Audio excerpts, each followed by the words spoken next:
Salut à tous, on se retrouve aujourd'hui pour parler du Paris Saint-Germain ce jeudi 23 juin et on commence directement avec le président Nasser. Et le président du PSG s'est exprimé dans les colonnes du Parisien, de Marca et de la Gazzetta dello Sport, l'occasion d'évoquer la nouvelle stratégie qu'il souhaite mettre en place au sein du club concernant les saisons futures du côté de Paris. Donc quelques déclarations de Nasser. Donc tout d'abord, on veut des joueurs qui aiment le club, qui aiment se battre et gagner. On veut que cette mentalité se propage partout dans le club. Nous attendons de tous les joueurs qu'ils fassent beaucoup plus que la saison dernière. Donc en gros que les joueurs mouillent beaucoup plus le maillot que les saisons précédentes. Il a également dit pour la saison prochaine, l'objectif est clair. Travailler chaque jour à 200%. Donner tout ce qu'on a pour ce maillot. Il faut redevenir humble tout simplement du côté de Paris. Donc il dit à Paris maintenant les paillettes c'est fini. Le PSG ne veut plus que ça soit un club on va dire bling bling. Voilà, le PSG veut des joueurs vraiment qui se donnent à fond chaque match bien sûr pour essayer de remporter tous les trophées possibles chaque saison du côté de Paris. Il dit également par rapport à QSI du côté de Paris, l'investisseur. Donc on est là pour longtemps. On va avoir le meilleur centre d'entraînement du monde. Mon objectif des prochaines années est d'avoir uniquement des joueurs parisiens dans notre équipe. Les meilleurs de notre région méritent de jouer pour le PSG. Donc il dit en gros que bientôt le centre de formation du PSG sera certainement l'un des meilleurs au monde. Et voilà, il aimerait que tous les joueurs parisiens, peut-être d'ici 4-5 ans, joueurs du PSG, soient tous des joueurs issus de la banlieue parisienne. Où bien sûr il y a beaucoup d'énormes talents bien sûr qui sortent des banlieues on va dire, à Paris.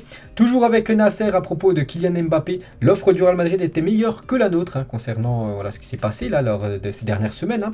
Il est parisien et voulait rester pour représenter sa ville et son pays. Il était intéressé par le projet football et non par le projet financier, parce que voilà, d'après Nasser tout simplement l'offre du Real Madrid était supérieure à l'offre du PSG bien sûr pour Kylian Mbappé concernant son arrivée normalement qui devait avoir lieu du côté de Madrid. Toujours avec Nasser, il y a 11 ans j'ai dit que je voulais former le futur Messi. Aujourd'hui je dis qu'on veut former le futur Mbappé qui viendrait lui aussi de Paris. Ce n'est pas facile mais on va essayer de tout faire bien sûr pour y arriver.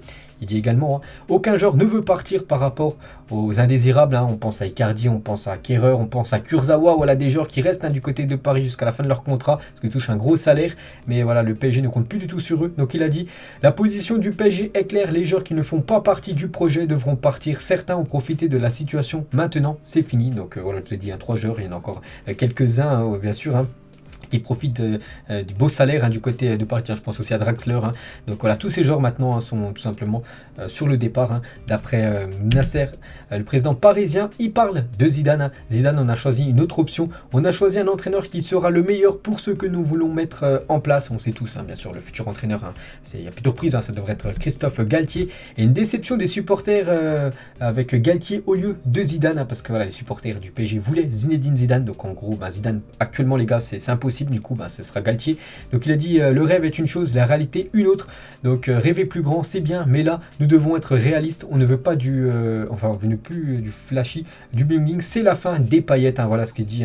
Donc même si bien sûr Galtier est beaucoup moins connu bien sûr que Zinedine Zidane, il dit que voilà, c'est un bon entraîneur et c'est un entraîneur qui fera le taf du côté de Paris. Donc à voir maintenant bien sûr ce que ça va donner Galtier, même si pour l'instant c'est pas encore officiel.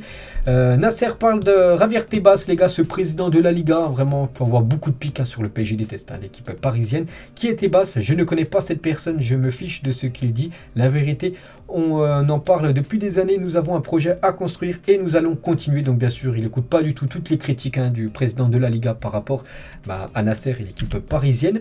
Il dit aussi par rapport à cette Super League, donc la Super League est morte, mais le Real Madrid est étrange, il gagne la Ligue des Champions, il l'a fait pendant des jours, mais il n'aime pas y jouer, parce qu'oubliez pas que dans le projet de la Super League, donc il y a toujours encore 3 clubs dans ce projet, donc il y a le Barça, l'équipe de la Juventus et le Real Madrid. Donc voilà ce que dit bien sûr Nasser voilà, par rapport à cette Super League où le Real Madrid bien sûr est quand même très très content de gagner cette Ligue des Champions.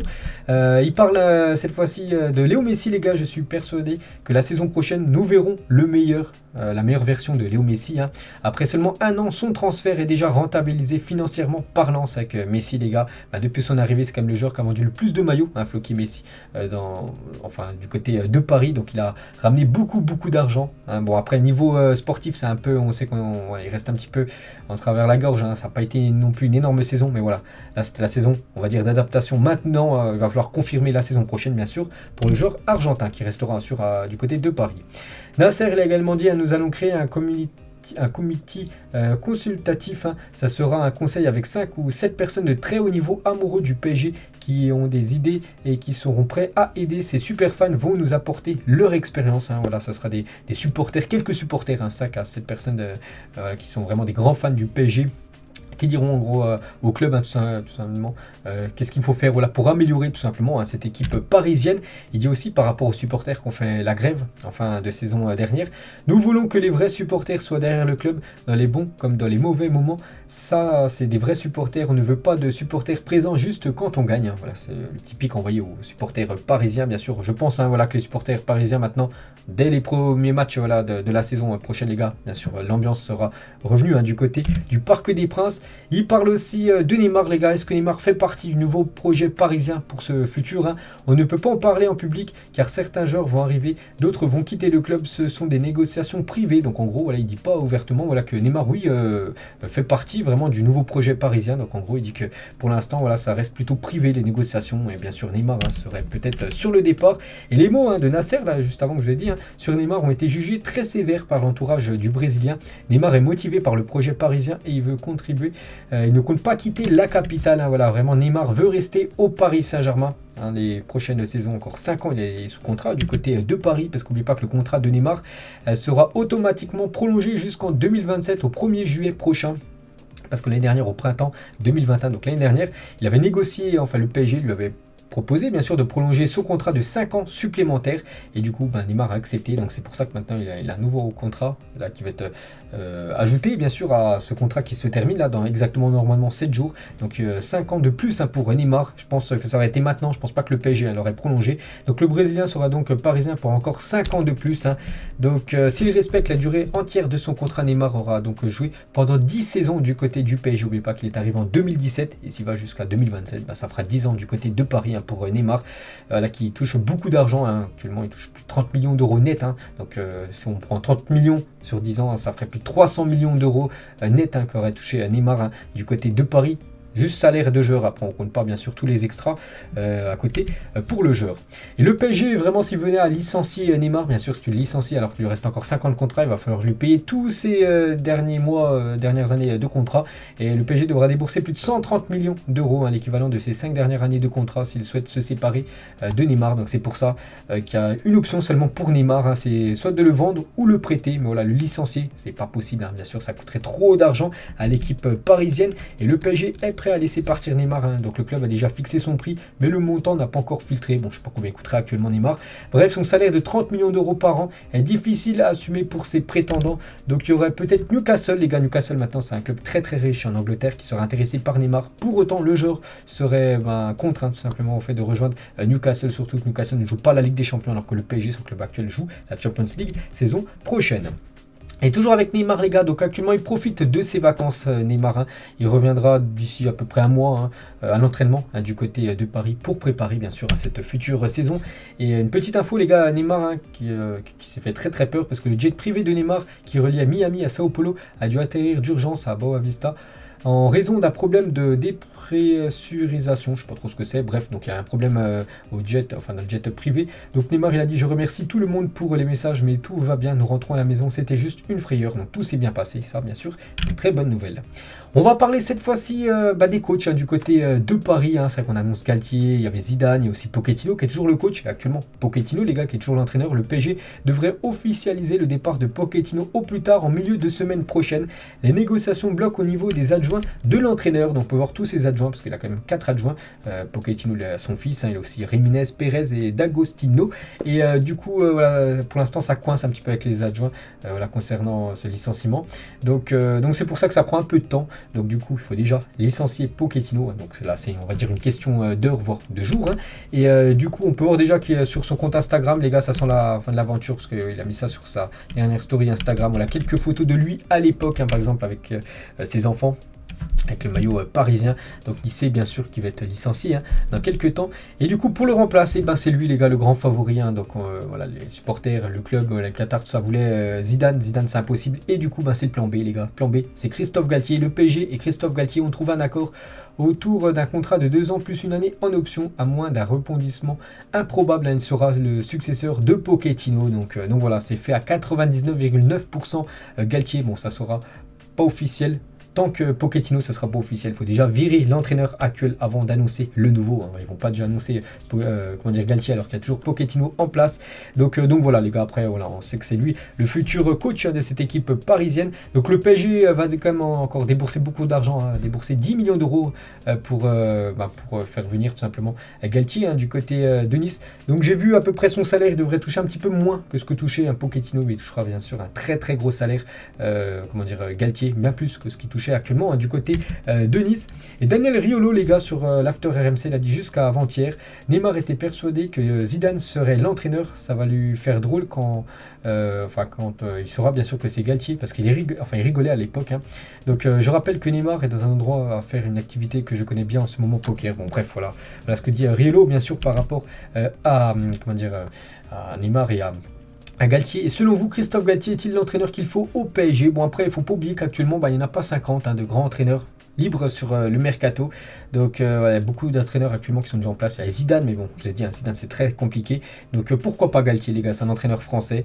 Donc on verra les gars, on verra. Maintenant bien sûr, c'est à lui de faire de la magie, on va dire, du côté de Paris.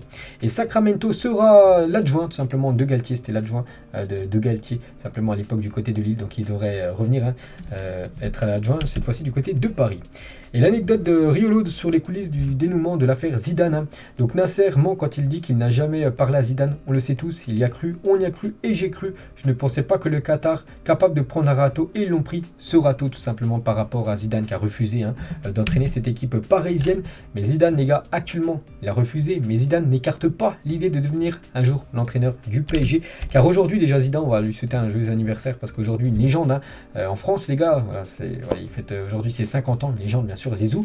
Donc il a dit dans l'entretien qu'il a eu avec le journal L'équipe, entraîner le PSG un jour. Donc il a dit d'après ses propres mots, il ne faut jamais dire jamais, surtout lorsque vous êtes entraîneur aujourd'hui, mais la question est sans objet. Ce n'est absolument pas d'actualité aujourd'hui. Voilà, actualité, aujourd'hui c'est impossible. Il le dit vraiment, il veut prendre lui l'équipe de France et peut-être d'ici 4, 5, 6 ans, j'en sais rien. Là peut-être, si le PSG revient à la charge, là peut-être Zidane sera l'entraîneur parisien. On va parler cette fois-ci des joueurs que le PSG veut pour ce mercato. Donc le PSG se concentre maintenant sur les signatures de Skriniar et Renato Sanchez. On va parler des deux. Tout d'abord le défenseur slovaque. Donc le PSG prépare une nouvelle offensive pour Milan Skriniar après le refus essuyé lors de la première offre. Donc la nouvelle offre sera de 60 millions d'euros plus bonus pour faire venir Skriniar du côté de Paris. Je pense que pour moi ça va se faire ce transfert, et lui aussi les gars, il y a de grandes chances que ça se fasse. C'est Renato Sanchez, et il y a même un accord entre le PSG et Lille pour le transfert de Renato Sanchez, environ 25 millions d'euros pour le milieu portugais. Le club de la capitale propose un salaire annuel de 5 millions d'euros au milieu portugais, et voilà, il y aurait un accord entre le PSG et Lille concernant l'arrivée de Renato. Lui les gars, bon lui ça va être beaucoup plus compliqué. Là j'étais plutôt confiant avec Renato et Skriniar. Lewandowski, le PSG le veut. Le PSG croit en ses chances pour recruter Robert Lewandowski. Le club rêve de l'associer à Kylian Mbappé en attaque, mais là vraiment c'est un dossier où il y a peut-être seulement 5% de chances qu'il arrive, parce que le joueur veut quitter son équipe actuelle, l'équipe du Bayern, mais veut absolument rejoindre l'équipe du Barça. Donc voilà, c'est pas bon pour le PSG, mais vraiment voilà, c'est un échec du côté de Barcelone. Là bien sûr le PSG aurait sa chance, et pour l'instant voilà, il y a quand même le PSG garde un œil sur Lewandowski, mais ça sera très très compliqué. Tout dépend bien sûr si le joueur peut rejoindre ou non l'équipe blaugrana. Le PSG ainsi que le Real et le Bayern sont intéressés par Hugo Ekitike, qui a fêté là il y a quelques jours seulement ses 20 ans. Newcastle offre 36 millions d'euros plus 10 millions d'euros de bonus. Le joueur et son entourage temporisent vraiment, ils réfléchissent bien sûr pour choisir la meilleure option, on peut dire. On peut voir que le PSG s'intéresse aux jeunes joueurs du stade de Reims. Le PSG aussi un œil sur Félix, les gars, l'attaquant de l'Atlético. Félix a été proposé à plusieurs clubs européens dont le PSG. Le joueur n'est pas jugé intransférable par le coach de l'Atlético, et son agent discute avec des clubs. Un départ n'est pas exclu cet été. Donc voilà aussi une piste Cherki, un joueur qui pourrait peut-être arriver du côté de Paris. Bon, ça aussi, hein, c'est vraiment une petite rumeur, hein, voilà, par rapport aux joueurs là, voilà, Skriniar et Renato, eux qui sont vraiment très très proches, hein, de rejoindre le club de la capitale. Lui aussi, les gars, il est très très proche, hein, de rejoindre Paris, les gars, c'est Vitinha au PSG. Donc pour l'instant, c'est pas encore totalement fait, hein, on va dire, hein. Donc le FC Porto souhaite recevoir les 40 millions d'euros de la clause libératoire du Portugais dans l'immédiat, alors que le PSG voudrait régler 20 millions d'euros dans les jours à venir et 20 millions d'euros l'été prochain. Donc voilà, en gros, étalé sur 2 ans, on va dire, pour payer, hein, le transfert, alors que voilà, le Porto, eux, veulent directement les 40 millions d'euros dès ce mercato 2022, bien sûr, pour lâcher le milieu Vitinha. Lens, les gars, réclame entre 35 et 40 millions d'euros pour s'attacher les services de Seko Fofana, un joueur que le PSG ciblait, hein, depuis quand même quelques semaines. Donc peut-être le PSG encore toujours dessus. Mais bon, il va falloir débourser quand même une sacrée somme, hein, pour le milieu ivoirien. Et du coup, peut-être qu'il pourrait penser à un autre joueur, à Kefren Thuram, est dans la shortlist de Christophe Galtier pour sa venue au PSG. Donc lui, c'est un ancien joueur de Nice. Enfin, c'est un joueur actuel de Nice. Et Galtier, vous savez que c'est l'entraîneur de Nice. Donc Galtier arrive au PSG. Et du coup, il aimerait faire venir, hein, Thuram, les gars, dans son nouveau club, parisien.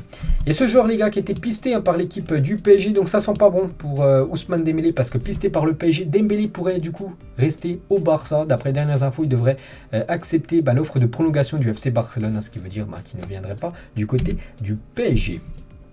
Concernant les joueurs, cette fois-ci sur le départ, là, je parlais que des joueurs qui devaient arriver. Là, cette fois-ci sur le départ, il y en a quelques-uns. L'Atlético de Madrid a contacté le PSG afin d'obtenir un prêt avec option d'achat de Pablo Sarabia. Le club espagnol prendrait en charge le salaire du joueur. Voilà une petite info concernant ce joueur qui est déjà prêté cette saison du côté du Sporting, cette fois-ci pour être prêté du côté de l'Atlético. Et l'Atlético prendrait entièrement le salaire du joueur. Donc voilà une petite info concernant Sarabia. Concernant Idrissa Gueye, on peut voir qu'il est sous contrat encore un an, hein, du côté de Paris.